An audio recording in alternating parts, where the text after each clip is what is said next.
Right, ladies and gents, Sunday afternoon, part 14. It's hurtling along. Had an amazing weekend.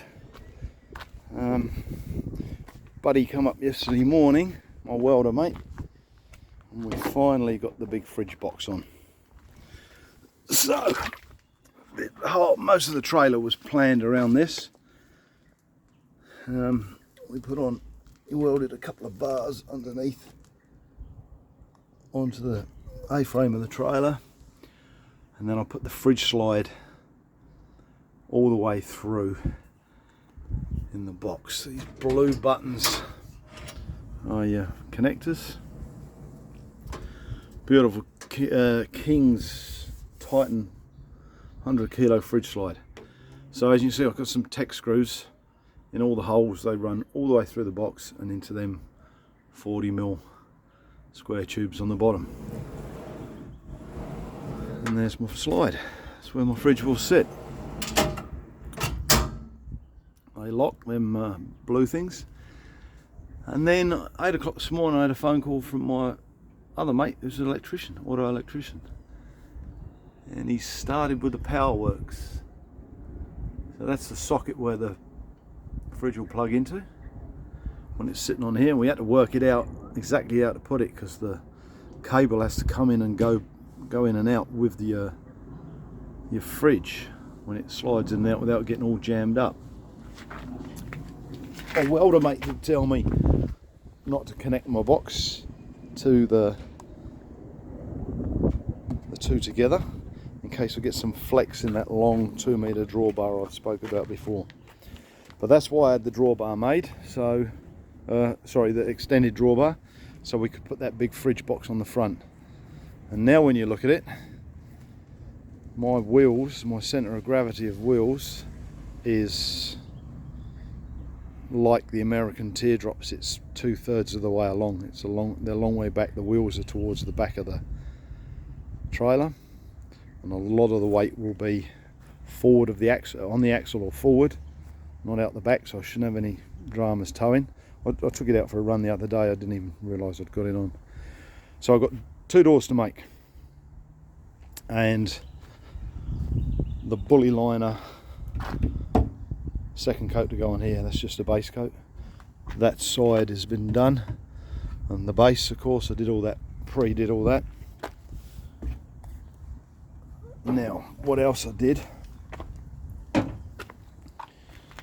is I did the front in the bully liner so it protects it, so it's all going to get chipped with the stones off the road. And I ended up doing this section too. So all the front, and that's got I'll put a rubber weather seal in through there, lifted the lid right up really high and put a rubber weather seal in there.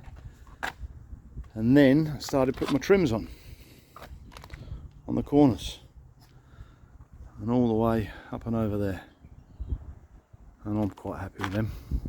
They're quite sharp. That's as much varnish as it's going to get. So it's had 4 coats of the resin and a couple of coats of a UV varnish. I have messed up varnish and stuff and epoxy my guards, but I'm okay with that. I'm going to give them a light sand, and I'm going to coat them in the bully liner too. I think it's quite a good look. Yep, there's my beads around the top, all the way around on the very top. The sun's a bit harsh, it's getting late. Just aluminium angle sprayed, bit of Sika, black Sika. This side needs one more coat of varnish. Sanded a few marks out of that. So one more on there, I shall probably do in a minute. There's my back door. Got that locked up now.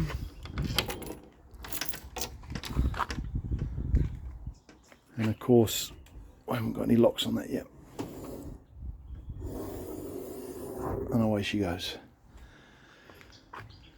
Cables are basically in, so now I can start lining. The cable's in the right spot. This one's for a fan up here on the right hand side, a light in the middle.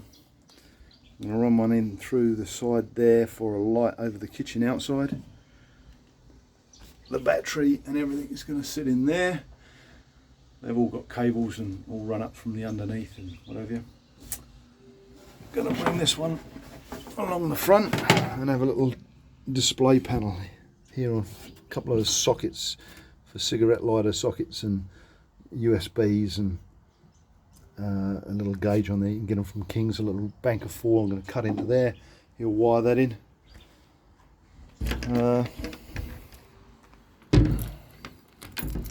Lockable. We'll put a weather seal around this, dust weather seal. I've had my quote for the top, that's booked in for the canvas works. Probably going to do the ceiling in a, maybe like a silver air cell, flexible, it's like a blanket but it's about 4mm thick, quite good for insulation. So I might pin it to the beams with some wafer head screws and just have it the silver. Run the cables up behind, that can give me a bit of insulation. You've seen the drawers and stuff underneath. Anderson plug went on here today. That'll be where I'll put the solar blanket. So I'll just solar blanket in there when I'm under a tree somewhere, and then run the 5 metre lead out and lay the solar blanket out in the sun. Got to get the gas bottle attachment to sit on the A-frame, bolt to the fridge box for the gas, maybe one for the water, or I might leave one for the water on the back of my ute for the weight. But there she is, up in the air. This is a bit more bully liner.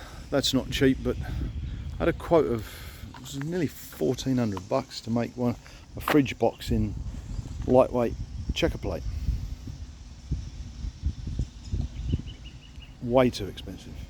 That's a $60 sheet of ply and a $60 tin of bully liner. So no brainer really. I did give in. Originally I was going to have the front, my original idea, because your plans have to change, people, because you learn so much and things change, was have it all timber. But as I was told, the timber on the front edge, all here, is going to get hit with stones coming off truck tyres and what have you. Plus, when you buy the ply, you can't get, so you struggle to get some nice pieces to get it all to match. So I changed the front end plan to the bully liner when I found that, and I was able to roll it. Had a little bit of experience with the roller, so I was able to roll it and get the right effect up, which I'm really happy with. And then I looked at the top the other day, it was 34 degrees here, which is for the Yanks about 92, somewhere like that, 93 degrees. And that top was boiling. The epoxy resin was bloody red hot, you couldn't put your hands on it. So I ended up getting a Solar Guard paint that's called Hi-Ho Silver. It's not silver, it's a grey. Unfortunately I was after silver, but it's a light grey. I was after more of a silver like I've got on my roof rack, my truck rack. But that's a very strong UV rating, so that'll keep the sun out of that and stop it getting damaged. So that 3 or 4 coats with a roller on that was fairly easy to do. So I'm pretty happy at the moment. As I say, that's 14. My mates run a cable up under the trailer. That's the normal one you plug in for your electrics, and then I've got the Anderson plug as well, and he will sort my ute out, my truck, and so that Anderson plug will plug in there. And then whilst I'm driving the car alternator or charge my lithium battery up. What he has asked me to do, so there's all things you learn and adapt. On this outside wall, which is going to be around here, just above the guard, is actually it's right here, is where inside there the battery will be. He wants me to cut a panel out here and put a vent on it, so that battery and obviously that controller might get a little bit warm, so it can all vent. So obviously I want something black, some sort of, with a screen on it, some sort of black, because that's my theme. I don't like this cheap plywood on the back. This one does have a tongue mark in it, so I'm probably going to end up painting that with a bully liner too, and leave the nice, that was the nice ply, that's a lovely red. It's had a couple of coats of varnish on it, so leave that one, paint that one black, and then put my trims on this side. So basically I'll have a nice shiny back door and the sides, two lots of the sides. This doesn't take too much to pull down. Obviously when all the tent's on it, it will pull it a little bit, and I'll have to have some sort of cable that sits on here, tuck it in when I'm pulling it down to something. There's my breaking point about there. That might change with the weight of the tent. That's another thing. They're 200 newtons each, which I think we worked out for about 44 pound, 20 kilos of pressure.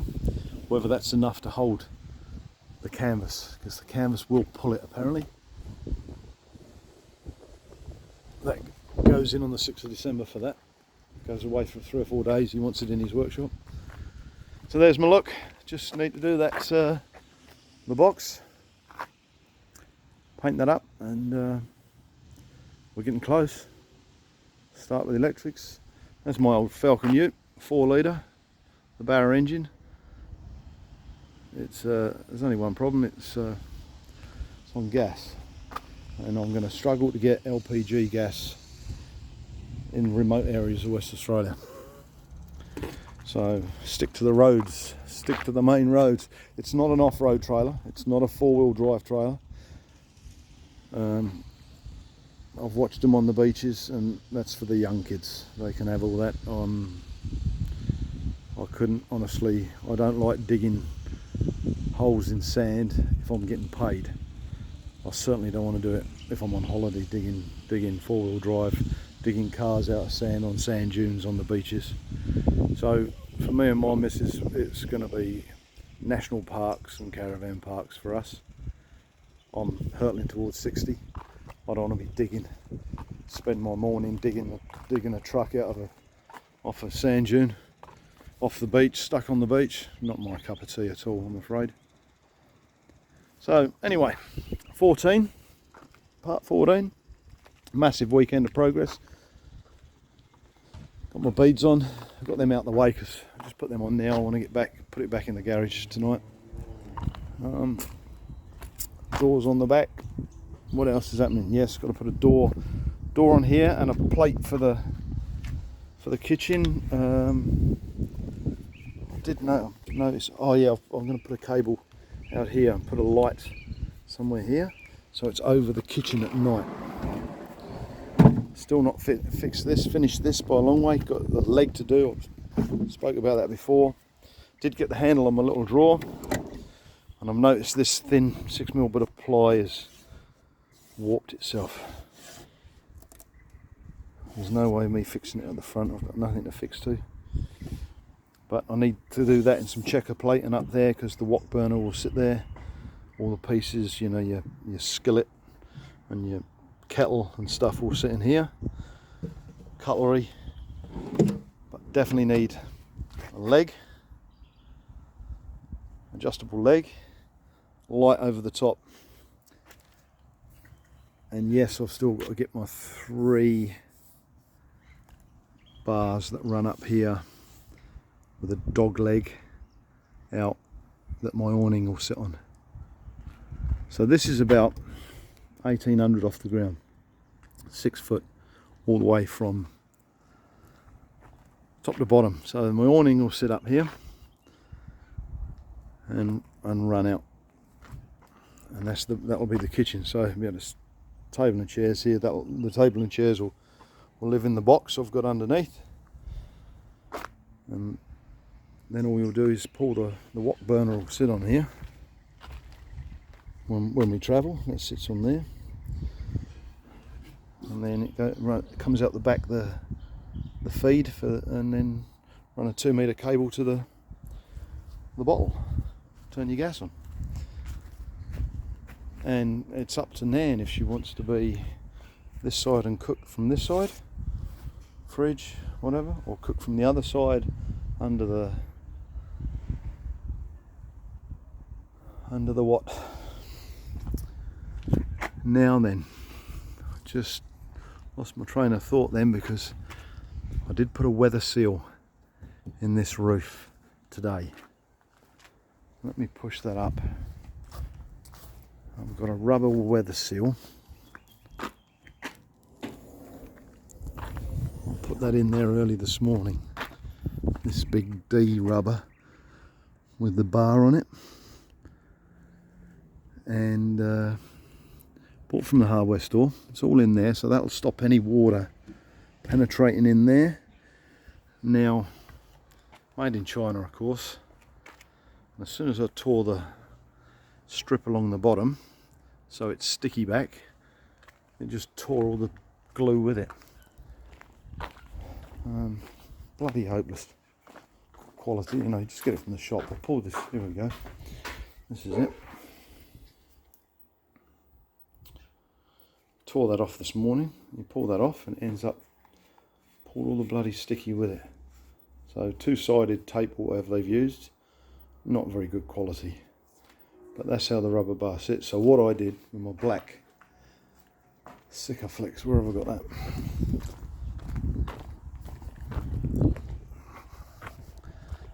It all come off, the 2-sided tape, and I've just used my black Sika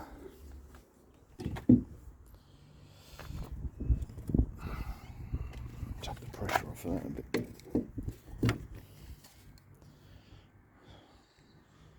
That's a good quality Sika. So I'll run a bead of that all the way along there, and stuck it down with that. I'm not sure if you can see that probably, but it fills up that hole all the way along, stuck down. So now it's got the weather seal.